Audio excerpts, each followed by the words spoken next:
নৱপ্ৰৱৰ্তন দাবীত এলানি আন্দোলনৰ কাৰ্যসূচী ঘোষণা কৰিছে।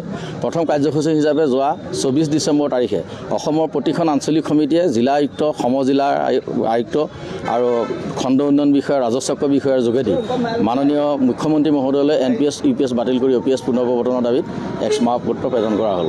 আৰু দ্বিতীয় কাৰ্যসূচী হ'ল 2 জানুৱাৰীৰ পৰা 10 জানুৱাৰীলৈকে প্ৰতিখন আঞ্চলিকে স্বাক্ষৰ সংগ্ৰহ অভিযান সংগ্ৰহ কৰিছে কৰ্মচাৰীসকলৰ পৰা NPS, UPS বাতিল কৰি OPS বাহালৰ দাবীত মুখ্যমন্ত্ৰীলৈ সেই স্মাৰকপত্ৰ প্ৰেৰণ কৰা হ'ব। আৰু প্ৰতিখন আঞ্চলিক সমিতিয়ে এখন প্ৰতিবাদী সভা অনুষ্ঠিত কৰিছে প্ৰতি আঞ্চলিকতে। সেই মৰ্মে আমি মাজুলী জিলাতো আজিৰ পৰা আমি প্ৰতিবাদী সভাসমূহ অনুষ্ঠিত কৰিছোঁ। প্ৰথমখন প্ৰতিবাদী সভা ইতিমধ্যে আমাৰ আজি 2 বজাৰ পৰা গড়মূৰ আঞ্চলিক সমিতিৰ সৌজন্যত গড়মূৰ তিনিআলিত অনুষ্ঠিত হৈ গৈছে।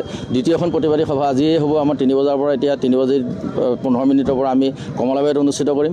কালিলৈ তেনেদৰে আমি ৰঙাচাহী ফুলনি আঞ্চলিক সমিতিয়ে ফুলনি চাৰিআলি, জেংৰাইমুখৰ আঞ্চলিকে জেংৰাইমুখত আৰু উজনি মাজুলী আঞ্চলিকে নয়াবজাৰত এখন প্ৰতিবাদী সভা অনুষ্ঠিত হ'ব। অহা 10 তাৰিখৰ দিনা পূব মাজুলী আঞ্চলিক আৰু নামনি মাজুলীত গোৱালগাঁৱত, পূব মাজুলী বনগাঁৱত আমাৰ প্ৰতিবাদী সভা অনুষ্ঠিত হ'ব। ইয়াৰ পৰৱৰ্তী কাৰ্যসূচী হ'ব ঘোষণা কৰিছে সদৌ অসম কৰ্মচাৰী পৰিষদে 29 জানুৱাৰীৰ পৰা 31 জানুৱাৰীলৈকে প্ৰতিখন জিলা সদৰত দুঘণ্টীয়া অৱস্থান ধৰ্মঘট কৰ্মচাৰীসকলে সমদল কৰি জিলা আয়ুক্তৰ যোগেদি মাননীয় মুখ্যমন্ত্ৰীলৈ স্মাৰকপত্ৰ প্ৰেৰণ কৰিব, দুঘণ্টীয়া অৱস্থান ধৰ্মঘট পালন কৰিব। অন্তিম কাৰ্যসূচী, এই ছেছনৰ অন্তিম কাৰ্যসূচী হ'ল 1 ফেব্ৰুৱাৰী দিনটো ক'লা দিন হিচাপে আমাৰ ইতিমধ্যে কৰ্মচাৰী পৰিষদে পালন কৰি আহিছে। যিহেতু অসম চৰকাৰে 2005 চনৰ 1 ফেব্ৰুৱাৰীতে আমাৰ ৰাজ্যত NPS প্ৰৱৰ্তন কৰিছিলে, সেই দিনটো আমি ক'লা দিৱস হিচাপে পালন কৰি আহিছোঁ। আৰু সেই দিনটোতে আমি সমগ্ৰ অসমতে প্ৰতিখন জিলা সমিতিয়ে এবাৰ 1 ফেব্ৰুৱাৰী দিনটো ক'লা বেজ পৰিধান কৰি বাইক ৰেলীৰ আয়োজন কৰা হৈছে। আমি মাজুলীতো সেই বাইক ৰেলীৰ আয়োজন কৰিম। এই আপাহতে আপোনালোকৰ পৰা আমি সহায় সহযোগিতা বিচাৰিছোঁ। আৰু আমাৰ মাজুলীখনৰ যিমানখিনি আমাৰ কৰ্মচাৰী আছে, সকলো কৰ্মচাৰী বন্ধুৱে সেই কাৰ্যসূচীত সহায় সহযোগিতা কৰিব বুলি আপোনালোকৰ মাধ্যমেৰে আমি সকলোৰে পৰা সমৰ্থন আশা কৰিম।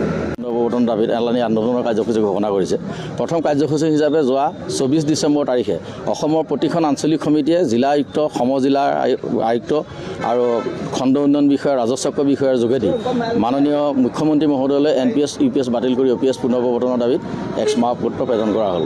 আৰু দ্বিতীয় কাৰ্যসূচী হ'ল 2 জানুৱাৰীৰ পৰা 10 জানুৱাৰীলৈকে প্ৰতিখন আঞ্চলিকে স্বাক্ষৰ সংগ্ৰহ অভিযান সংগ্ৰহ কৰিছে কৰ্মচাৰীসকলৰ পৰা NPS, UPS বাতিল কৰি OPS বাহালৰ দাবীত মুখ্যমন্ত্ৰীলৈ সেই স্মাৰকপত্ৰ প্ৰেৰণ কৰা হ'ব। আৰু প্ৰতিখন আঞ্চলিক সমিতিয়ে এখন প্ৰতিবাদী সভা অনুষ্ঠিত কৰিছে প্ৰতি আঞ্চলিকতে। সেই মৰ্মে আমি মাজুলী জিলাতো আজিৰ পৰা আমি প্ৰতিবাদী সভাসমূহ অনুষ্ঠিত কৰিছোঁ। প্ৰথমখন প্ৰতিবাদী সভা ইতিমধ্যে আমাৰ আজি 2 বজাৰ পৰা গড়মূৰ আঞ্চলিক সমিতিৰ সৌজন্যত গড়মূৰ তিনিআলিত অনুষ্ঠিত হৈ গৈছে। দ্বিতীয়খন প্ৰতিবাদী সভা আজিয়ে হ'ব আমাৰ 3 বজাৰ পৰা, এতিয়া 3:15 পৰা আমি কমলাবাৰীত অনুষ্ঠিত কৰিম। কালিলৈ তেনেদৰে আমি ৰঙাচাহী ফুলনি আঞ্চলিক সমিতিয়ে ফুলনি চাৰিআলি, জেংৰাইমুখৰ আঞ্চলিকে জেংৰাইমুখত আৰু উজনি মাজুলী আঞ্চলিকে নয়াবজাৰত এখন প্ৰতিবাদী সভা অনুষ্ঠিত হ'ব। অহা 10 তাৰিখৰ দিনা পূব মাজুলী আঞ্চলিক আৰু নামনি মাজুলীত গোৱালগাঁৱত, পূব মাজুলী বনগাঁৱত আমাৰ প্ৰতিবাদী সভা অনুষ্ঠিত হ'ব। ইয়াৰ পৰৱৰ্তী কাৰ্যসূচী হ'ব ঘোষণা কৰিছে সদৌ অসম কৰ্মচাৰী পৰিষদে 29 জানুৱাৰীৰ পৰা 31 জানুৱাৰীলৈকে প্ৰতিখন জিলা সদৰত দুঘণ্টীয়া অৱস্থান ধৰ্মঘট কৰ্মচাৰীসকলে সমদল কৰি জিলা আয়ুক্তৰ যোগেদি মাননীয় মুখ্যমন্ত্ৰীলৈ স্মাৰকপত্ৰ প্ৰেৰণ কৰিব, দুঘণ্টীয়া অৱস্থান ধৰ্মঘট পালন কৰিব। অন্তিম কাৰ্যসূচী, এই ছেছনৰ অন্তিম কাৰ্যসূচী হ'ল 1 ফেব্ৰুৱাৰী দিনটো ক'লা দিন হিচাপে আমাৰ ইতিমধ্যে কৰ্মচাৰী পৰিষদে পালন কৰি আহিছে।